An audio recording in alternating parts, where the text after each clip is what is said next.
کریم سے بھی واضح ہے، اور بخاری شریف میں جناب رسول اللہ صلی اللہ علیہ وسلم نے کہا ہے کانو عبادن صالحین، سب نیک لوگ تھے، اذا ماتوا بنوا علی قبورہم مساجدہ، جب وہ مر جاتے تھے یہ ان کی قبروں کو جائے سجود پکڑ لیتے تھے، عمارتیں اور گنبد درگاہیں بناتے تھے۔ یہ درگاہیں ورگاہیں جو ہے یہ وہی یادگار ہے، اسلام میں درگاہ نہیں ہے۔ آدم علیہ السلام کی درگاہ کہاں ہے؟ شیس علیہ السلام کی کہاں ہے؟ گیا ہوں بلخ جیسی ایک لمبی قبر ہے، یہاں سے لے کے وہاں تک دیوار کھڑی ہے، اوپر چڑھنا پڑتا ہے، اور وہاں کے بلخ کے لوگ کہتے ہیں کہ یہ شیس علیہ السلام کی قبر ہے، آدم علیہ السلام کا صلبی حقیقی بیٹا ہے، پیغمبر تھے۔ چونکہ موحدین کا ملک ہے، غیرتی لوگوں کا دور دورہ ہے، وہاں کچھ بھی نہیں، کسی کو ہاتھ لگانا اور دیوار چومنا آتا ہی نہیں کہ یہ بھی کرنے کا کام ہے۔ اور جتنے انبیاء علیہ السلام گزرے ہیں ان سب کا ایک ہی مسئلہ ہوتا تھا، اعبدوا اللہ ولا تشرکوا بہ شیئا، ایک اللہ کی عبادت کرو اور شرک بالکل مت کرو۔ اللہ تعالیٰ نے انبیاء علیہ السلام کی عزت اور احترام رکھا ہے۔ انتقال کے بعد اکثر کی تو قبریں نامعلوم ہیں۔ صحیح قول کے مطابق محدثین اور مفسرین لکھتے ہیں کہ ہمارے رسول جناب نبی کریم صلی اللہ علیہ وسلم کے علاوہ آدم علیہ السلام سے لے کر آخر انبیاء بنی اسرائیل تک تمام انبیاء کے مدفن نامعلوم ہیں۔ ایک ایک قبر 10 جگہ بتائی جاتی ہے۔ اللہ تعالیٰ کی اس میں یہ حکمت تھی کہ ان کے ادیان منسوخ ہو گئے اور ان کے شرائع نہیں رہے، تو ان کے قبور تک کو مخلوق سے غائب کر دیا۔ اور اسلام میں قبر پرستی ہے نہیں سرے سے۔ جو لوگ اسلام میں قبروں پر آنا جانا سکھاتے ہیں ان کو اسلام کی عظمت سے حیا کرنا چاہیے۔ رسول اللہ صلی اللہ علیہ وسلم کو 23 سال زمانے نبوت میں کبھی ایک دفعہ صحابہ نے کہا کہ حضرت ہم کو یونس علیہ السلام کی قبر پر لے چلو، اور یوسف علیہ السلام کی درگاہ پر لے چلو، اور یعقوب علیہ السلام و اسحاق کی قبر ہمیں سیر کراؤ۔ یہ باتیں تو آپ نے مٹائی ہے، تب آپ آئے ہیں۔ یہ باتیں تو پہلے تھی، آپ کے آنے کے بعد ختم ہو چکی ہے۔ سیدھی بات تو یہ ہے، سیدھی بات کرنا بہت مشکل ہے۔ قبور کا وجود برداشت نہیں ہے اسلام میں۔ جب انبیاء کی قبریں نہیں ہے تو اور کون کو جائے؟ کس شمارے میں ہے کوئی اور؟ ایک قبر، قبروں کی سردار محمد عربی صلی اللہ علیہ وسلم کی، وہ جاو حشمت کے ساتھ آب و تاب کے ساتھ موجود ہے اور قیامت تک موجود رہے گی۔ ختم نبوت کی دلیل ہے۔ ان کی نبوتیں ختم ہو گئی ہے تو قبریں بھی ختم ہو گئی۔ حضرت کی نبوت قائم ہے تو قبر بھی موجود ہے۔ مولانا انور شاہ صاحب رحمۃ اللہ علیہ نے عقیدۃ الاسلام یا خاتم النبیین میں کسی ایک جگہ ارشاد فرمایا ہے کہ ہمارے رسول صلی اللہ علیہ وسلم کی قبر کا موجود ہونا اور دوسرے لوگوں کی قبروں کا نہ ہونا یہ نبوت کے قیام اور انقطاع کی مثال ہے۔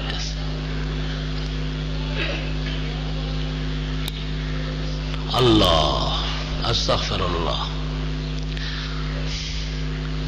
یہ جو مطاف ہے جہاں حاجی صاحبان طواف کرتے ہیں، کہتے اس کے اور جبل ابی قبیس، یہ سامنے جو پہاڑ ہے جبل ابی قبیس ہے، مستشفیٰ مصر کے سامنے جو پہاڑ ہے یہ جبل ابی قبیس ہے نا۔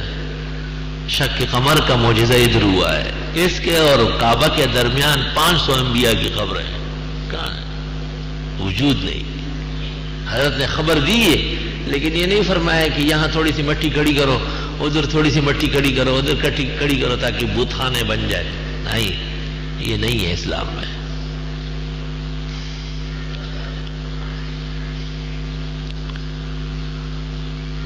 ہمارے رسول جناب نبی کریم صلی اللہ علیہ وسلم خاتم الانبیاء والمرسلین ہیں، اور قیامت تک آپ کے بعد اللہ تعالیٰ نے نئے نبی کو نہیں بھیجنا ہے۔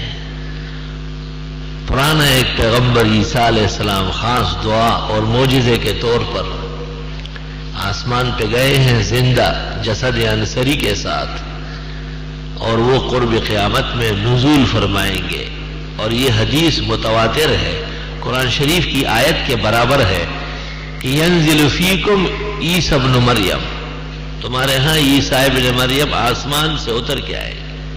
یہ متواتر حدیث ہے۔ جس طرح قرآن کی آیت کا نہ ماننے والا اسلام سے خارج ہے، اس طرح اس حدیث کا نہ ماننے والا اور اس عقیدے کا وہ اسلام سے خارج ہوگا۔ عیسیٰ علیہ السلام مرا نہیں ہے، وہ جسم خاکی جسد عنصری، جسم و جسمانیت مع روح آسمانوں پر اٹھائے گئے ہیں۔ صحیح قول کے مطابق چوتھے آسمان میں حضرت کا مقام ہے، اور قرب قیامت میں تشریف لائیں گے۔ 7 سال تک رہیں گے، شادی کریں گے، بچے ہوں گے، انتقال ہوگا، جنازہ پڑھا جائے گا، اور حضرت کے روزے کے ساتھ قبر کی جگہ چھوڑی گئی ہے حضرت عیسیٰ علیہ السلام نے۔ اس پر اتفاق نقل کیا ہے مسعودی نے، سمہودی نے وفاء الوفا باخبار دار المصطفیٰ میں محدثین کا اتفاق نقل کیا ہے کہ وہاں 2 قبروں کی جگہ باقی ہے، ایک حضرت عیسیٰ علیہ السلام کی قبر کے لیے اور دوسری امام مہدی کی قبر کے لیے، یک بعد دیگر انتقال ہو جائے گا۔ قرب قیامت میں ایمان مدینہ منورہ میں ایسا سمٹ کے آ جائے گا جیسے سانپ اپنے سوراخ میں واپس پہنچتا ہے، بھولتا نہیں ہے۔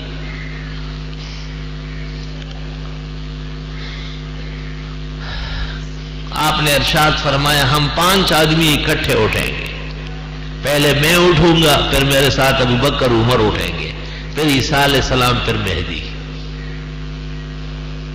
ابن ماجہ کے اندر روایت موجود ہے، اور آپ نے فرمایا ہے کہ میں ابو بکر اور عمر ایک مٹی سے پیدا ہے، انا و ابو بکر و عمر خلقنا من تربۃ واحدہ۔ یہ 2 بہت قریب ہیں، ان کا مقام مرتبہ بہت اونچا ہے، ان کو وفات کے بعد بھی اپنے ساتھ رکھا ہے۔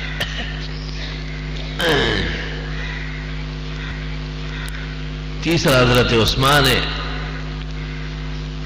ان کی قبر جنت البقیع میں ہے۔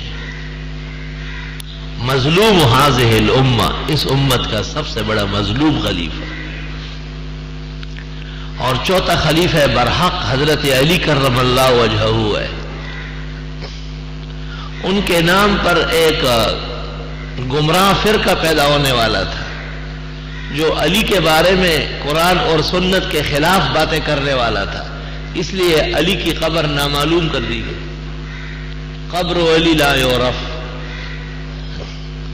بلخ کے اندر ایک مزار بنائے، لیکن چونکہ وہاں غیرتی لوگ رہے ہیں تو اس لیے اوپر لکھا ہے خلیفہ چہارم۔ گفت قبر علی در نجفس، بلخ بیا گری جا روح آست۔ خود کہتے ہو کہ یہ حضرت علی کی کوئی روح ہے، کوئی برکت ہے، قبر نہیں، اور لمبی چھوڑی قبر بنی ہے۔ حضرت علی رضی اللہ تعالیٰ عنہ کے بارے میں مشہور ہے کہ جب ان کو چھرے لگے، خنجر لگے اور یقین ہو گیا کہ انتقال ہو جائے گا، تو وصیت یہ فرمائی کہ قبر ایسی بنا دو کہ میرے مخالفوں کو پتہ نہ چلے۔ اس مبارک زمانے میں دین کے دشمنوں کا اتنا زور و غلبہ تھا کہ علی کو یقین تھا کہ میری قبر بھی نہیں چھوڑیں گے۔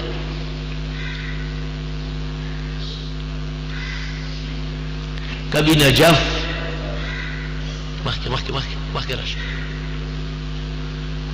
کبھی نجف کو اشرف کہتے ہیں روافض، کبھی امارات کوفیہ کی بات آتی ہے، لیکن معتدل قسم کے محقق علماء روافض انہوں نے بھی تسلیم کیا ہے جیسے صاحب علمۃ الدمشقیہ